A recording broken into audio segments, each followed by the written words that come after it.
Guys, welcome to our episode on the top 10 rap features of 2022. And in today's video, we're going to go from number 10 to number 1. Both Ant and I have different lists, and by the end of it, we'll crown our number 1. And let us know down in the comments, who do you have as your number 1 rap feature of 2022? So it's a very interesting conversation. Let's start off with some honorable mentions, bro. So do you have Wiz Khalifa Breath Control on there? Yes, I do. Well, I mean, I don't have him in my top 10, but that was a fantastic feature this year, especially going back to that old Kush and OJ vibes. Jay-Z on God did. I mean, maybe people thought that was going to crack my top 10 of the year, but so overhyped. It was overhyped. I mean, if you actually go into the verse, I mean, it's something that Jay-Z hasn't done before, and it's like an extended runtime on the feature, but that's not going to make me put it. It feels like he's kind of just talking on that song, and it's like the billionaire talk, the mogul stuff that you've heard countless times before. So I just feel like it was kind of really overhyped, bro, from a lot of people. So that one was being considered, but I didn't end up actually slotting it in. Kodak Black on Silent Hill is another one, bro, where he really impressed me. I think I might have liked him better on that beat than I liked Kendrick. I would also have West Side Gun on Brand New 911. That was a feature that I ended up leaving off my list, but I definitely considered on here. But, dude, did we start it off, man? What do you think? Let's get it started. Number 10, who do you have? I have Kodak Black on Silent Hill. Really? He cracked my wow. list this year. I have J. Cole on London. Okay, very interesting. So, listen, I'll start off with Kodak Black on Silent Hill, and you said it perfectly, bro. Like, I loved Kodak on that boy. One, the production. You have the whole, like, 007 gunshot with the silencer, you know, that bleeds in the back. The drum programming is fantastic, as you come to expect from a boy. One, the production. But, dude, like, when I heard the rumors and the rumblings that Kodak Black might be making this new Kendrick Lamar album, I was a bit worried. I'm like, how is this going to sound? Then you get to the context of the track list, and it's low-key the best feature on the whole fucking album. I'm not even lying to you. Besides maybe Sam on Father Time, like, this is really one of the best rap performances of the year for me when it comes to features. Yeah. I'm not going to say, like, it's one of the best rap performances of the year, but I definitely have it in my rotation. Super still. Dynamic performance, and even the subject matter, him rapping about wanting to be there for his kids, like, I didn't expect that from Kodak, so that was fire. But my number 10, J. Cole on London by Bada, and not many people might have expected this J. Cole feature to crack my list, but this is one of the most pleasant surprises of the entire year. It is. When I first, saw this being announced, I'm like, I hope it's not poppy. I hope it's not J. Cole going too much into that lovey-dovey talk, but he really snapped on here, bro. He matched her UK cadence for the first time ever. He's tapping into this UK accent, and he absolutely killed it. He also matched her enthusiasm and flair, and That's I feel facts. like J. Cole on here is rapping like he knows that he's rap royalty. He gives you an abundance of flows. He gives you pop culture references and masterful alliteration. Listen to this line. Hopped out the drop, got the drop on an op, now I'm opportunistic. Like, bro. Yeah, it's not absolutely. It's not fair. It's not and fair. that was a pleasant surprise. You're very right. Like, that was a big standout for me as well. Maybe I should mention that in my honorable mentions, but let's go on to number 9. All right, what do you got, bro? I got Joey Badass on the highs and the lows. What do you have there? I have Boldy James on December Coming from intros, outros, and interludes off of Domo Genesis. Fire, underrated pick. It's a super underrated pick, and that album and tracklist is underrated as a whole. And what's cool is that I'm a big fan of Boldy James. I've been for the past couple of years. He's been on a fantastic run, and I could have maybe gone off of something like Hitler Wears Hermes 10, but honestly, this was the feature that did it for me because it's a different soundscape for him and what he's been able to tackle. You get this super alien-like production, and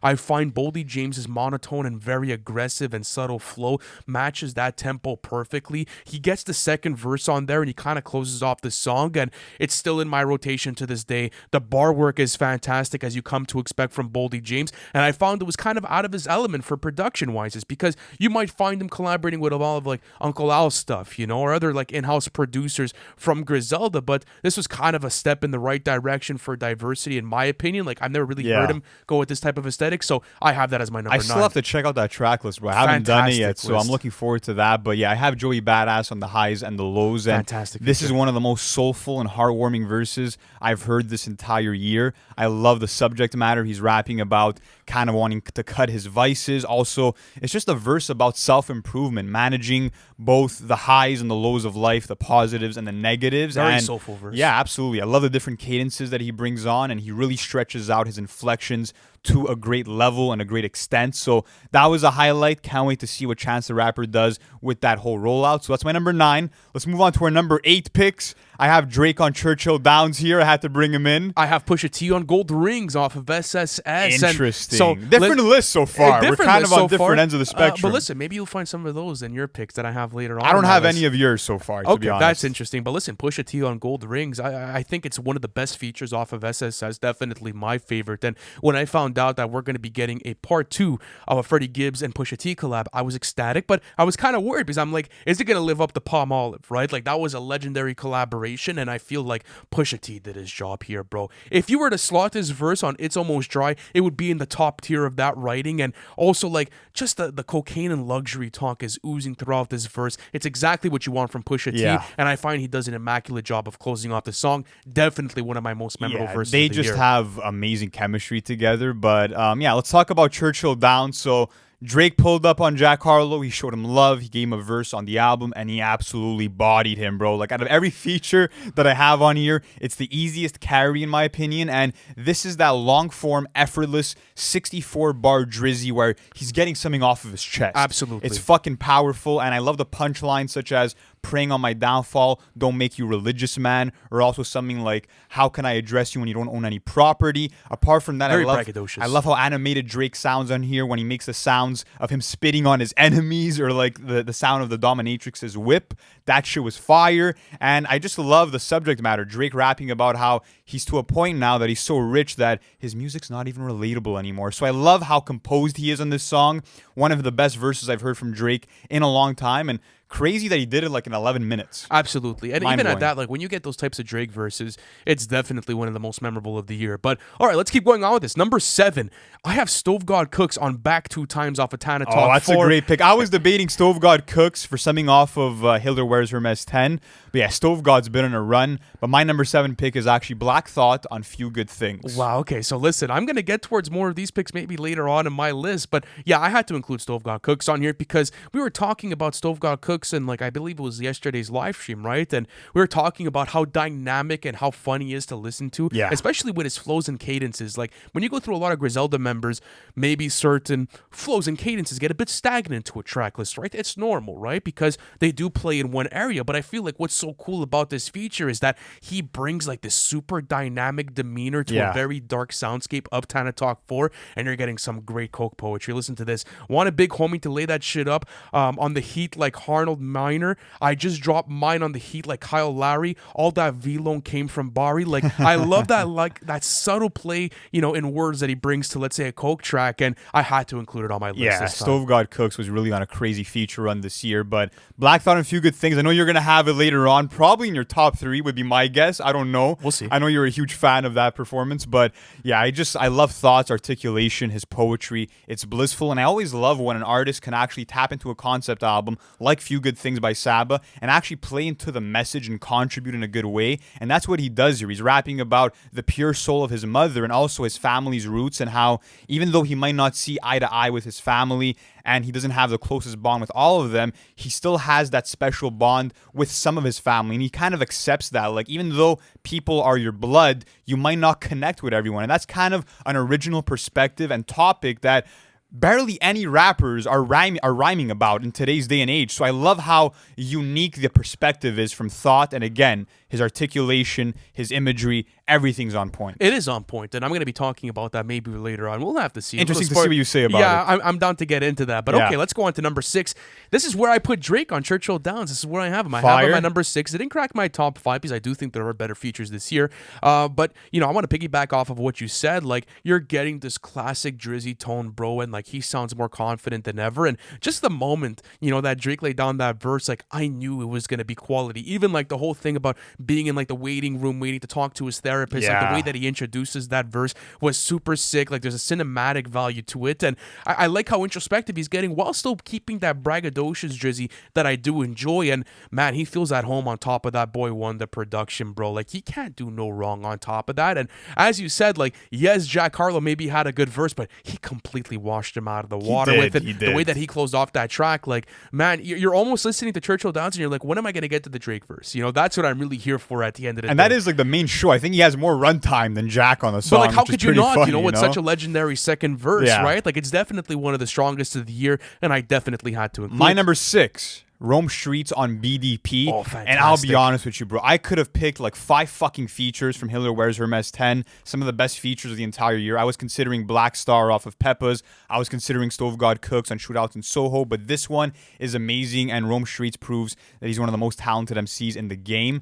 Comes in rapping with so much passion about how he can knock out any A-list rapper, any underground rapper. He wants all the fucking beef. He wants all the spoils. And I love his imagery. For example, a line like, I'd rather serve you coke out of my palm than work for small wages. Like, he didn't have to include that detail about him serving coke out of his hand, but those extra ingredients in a verse is what makes me really kind of resonate with lyrics. Absolutely. When it's kind of coming from that hardcore perspective. So I love what Rome Streets does there. Clever ways of bragging as well. And I just thought the verse was super creative. And overall, I had to show him love because he's proven this year that in terms of Griselda, the underground, overall hip-hop scene, he is one of the best rappers rhyming right now. Absolutely is. Like, he's on par with Boldy James and Benny and Conway and everyone else within that camp, if not even maybe a bit better. And I Yes. think that you could definitely make that argument. But okay, let's just round up like the 6th position just because we did it at different times. I had Drake on Churchill Downs, and what did you have? Rome Streets on BDP. Now we move into the top 5.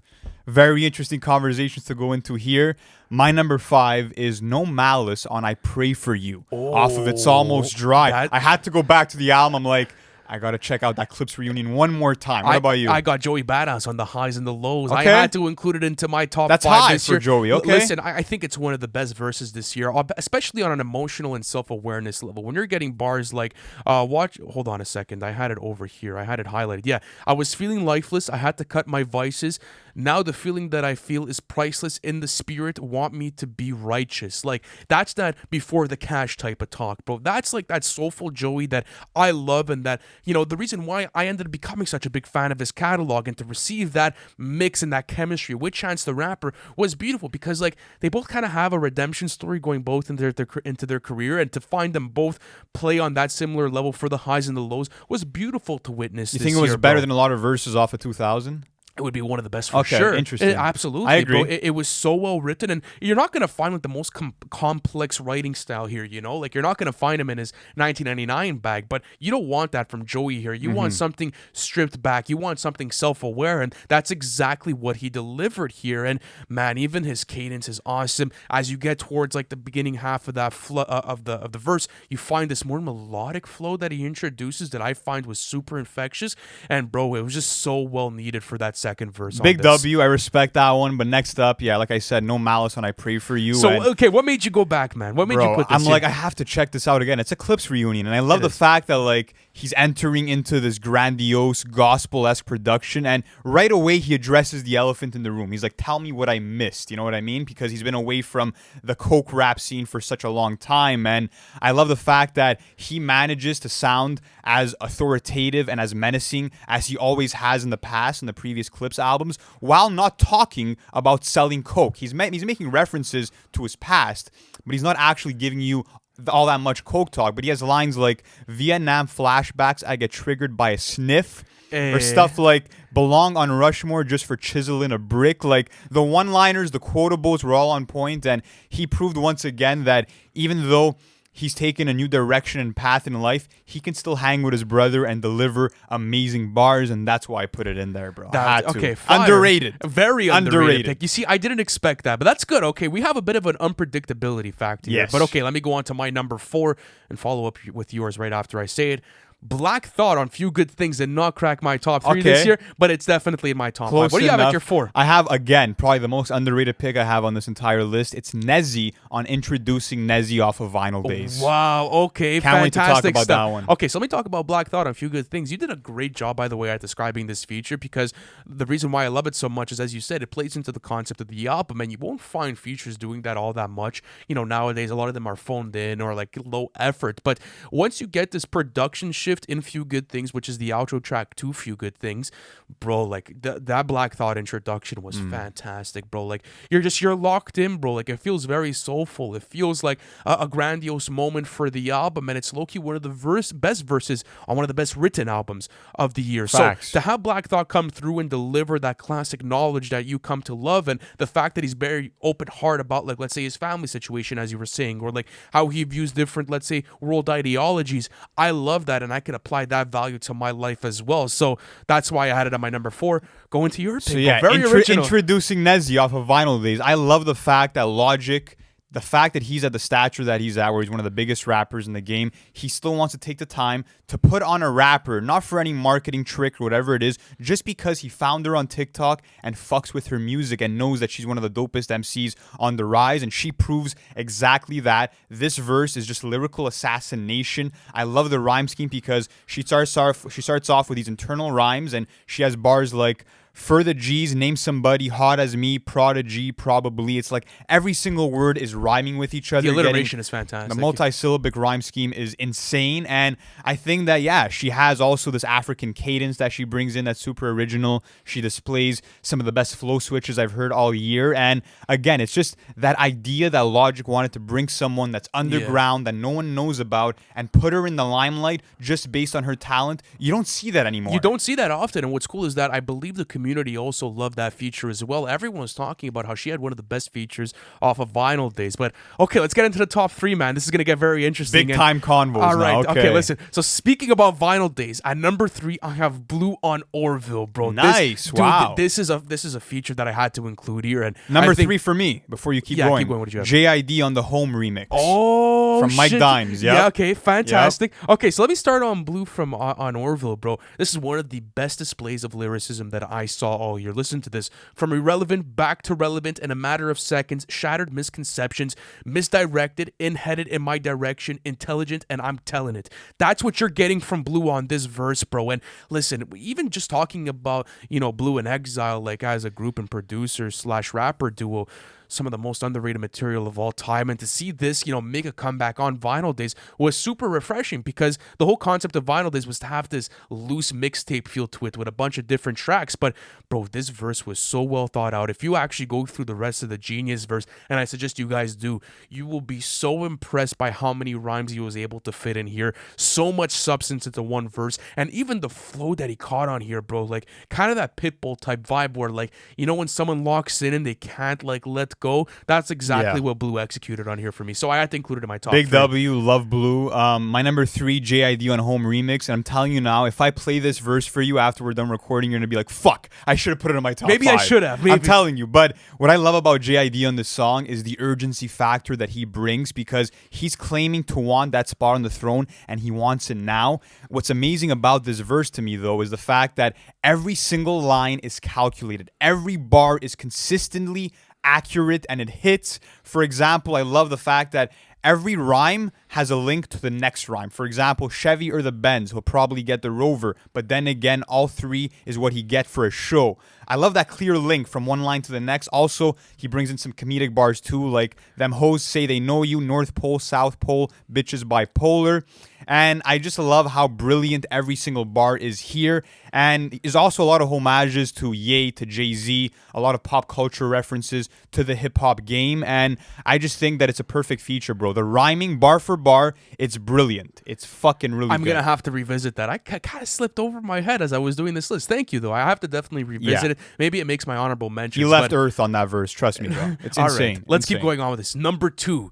I have Mos Def on Stars. Yassine Bey made my top 3, bro. What do you have, bro? What do you I was considering putting him on, for sure. My number 2, though, was MF Doom on Belize off of the Black Thought album, Cheat Codes. Yes. Insane. But anyways, insane verse. Tell me about Mos Def on Stars. So Yassine Bey, bro, we understand that he's one of the best lyricists of all time. And what was cool about this feature is that you're in the groove of the Forever Story, and you're already mind-fucked by how many different quality songs you get. And you're on the later half of the track list, and like this sort of like computer lady comes through, and she's like, a message from our ancestors. Boom. Production switches, becomes a lot more boom bap inspired. And dude, you're getting bars like this. Tax man like the Taliban and ISIS. No relation to class of Osiris. Kissing cousins till the climbing gas prices kill the climate. Like, dude, that's the shit I want to hear in 2022. That's what I want. And that's exactly what I got from Yassine Bey on here. And the fact that, like, he's one of the biggest OGs in the hip-hop game. And, he's kind of giving, that pass of the torch to JID, another fellow lyricist, was beautiful to witness as well.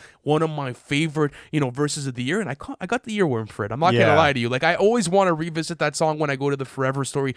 mostly because of Mos Def. I'm being honest with you. Yeah, What do you got? yeah. Yassine Bey absolutely killed that, and he also killed the Peppa's feature off of the West Side Gun album. But MF Doom on Belize, on this verse, he proves that he's still competing with the best rappers in the game from beyond the grave. Like, that's how legendary he was and still is. And I love this verse so much because it feels like it's MF Doom's spirit narrating a legend or a folk tale about MF Doom, because he's rapping about himself from the third person point of view. Yeah, it is crazy. And he's pretty much rapping about how he didn't like hip hop at first and how he felt like so many rappers were being lazy, and that's why he started bringing in these absurd word choices. And he also, actually tells us about why he decided to keep his identity, his face hidden with a mask, which was an amazing revelation for me. And the whole thing is about him kind of rapping to get his bread and then wanting to actually flee to Belize, which is an amazing story that he tells. And Danger Mouse and MF Doom actually have a collab album, which is called The Mouse and the Mask. So going into this, I knew it was going to be fire because they have that chemistry locked in already. And I just love the fact that MF Doom is trying to challenge himself with every single line and rhyme that he puts into his verses. You're getting beautiful writing here. You're getting humorous lines. You're getting a masterclass in technical rapping. And I really think that this verse is special, bro. One on of a the best different of the level. year, for sure. Just the perspective, again, is so different. I love your list, man. A lot of diversity in there. For sure. But, okay, let's go on to the best Number feature one, then. is there even a question, guys? Do there we a even have to question? tell you what it is? Lou, what do you have as your number one? What do you got? J. Cole? Yeah, J. Cole on Johnny J. P's Quality? Caddy. Absolutely. J. Cole on Johnny P's Caddy. Before is you go definitely the into best anything, verse. I just want to say this, bro. J. Cole dropped this verse in fucking January. He gave all you guys a whole year to drop a better verse, and no one could fucking do it. No, there's not a single better verse this year than this. I'm being honest with you. Like, even like fuck features. Like, this is literally the best verse of the year. And man, this makes me want to see a J. Cole and Alchemist album, bro. I'm Facts. being honest with you. Tana Talk 4 had fantastic feature verses. And listen, you could go into like the whole Einstein verse. We've covered that already. And you could go into like, how he was able to pen everything together, the way that he starts off the verse with the lightning striking and the way that he puts you on the scene directly. But to be honest with you, bro, it sounds like pure fucking class from start to finish, bro. And like, Loki washed Benny the Butcher, bro. Like, it's a great verse from Benny at first, but like the way that he closed off that song, salute to Benny, bro, because I guess he knew how fucking fire that was gonna be. So, okay, would this be the best feature of 2021? Would it be over Andre 3K Let's See Online for the Party? Because that's what we gave it last year. On a technical standpoint, when you're looking at double entendres, triple entendres, yes. Like, from an emceeing standpoint, yes. From a written standpoint, maybe not. But I just love the quotables, bro. I put your favorite rapper neck in a noose, never letting them loose. I'm probably going to go to hell if I ask Jesus for a feature. Like, what? What the fuck's going What on? the fuck, bro? Like, he just leveled up, gave one of the best verses of his entire career. It is. Rapping about how there's no real competition on a lyrical front of hip-hop in 2022, which I think a lot of people could relate to. And like you said, the no MC equal line was masterful. It's disgusting, yeah. Even the whole thing about I see a glass full of ether collecting his bread en masse like a Catholic preacher. Triple entendre there. Incredible stuff. And I just love the fact that he even hypes up his own verse by rapping, you know what it is when I show up, I'm on 10, not 9. Like, who does that anymore? Who hypes up their own verse before they start And going you know into what was so it? cool about this verse is, like you were saying, it set the tone for the year, dude. It like, did. I remember getting this back in January because it was released as a single before Tana Talk 4 eventually released. And I'm like, wow, like he has to release an album soon again, bro. I like it's so refreshing to get new J. Cole lyricism. And like, as you were saying, this stacks up with some of his best verses of the year. Example, like the Knock the Hustle remix. It's very rare that you see, like, let's say verses make it like that sort of like, you see verses make that sort of level for I him. know. So to see that happen in 2022, especially at the start of the year, man, locked in, bro. Definitely the best verse of the year. Legendary feature already, and it hasn't even been out for a year. But that concludes our list, guys. Those are our top 10 rap features of the year. Let us know what your list might look like. And if you're new here, make sure to hit that subscribe button because we have so much cool end of the year content on the way, as well as our awards show, which is going down on December 29th on that Thursday. Make sure to tune in for all that. Thank you guys so much for all the love and support you've been showing us this year. Yes, sir. It's going to be a hell of a year next year as well. Thank you guys for coming in, and we'll catch you in the next one.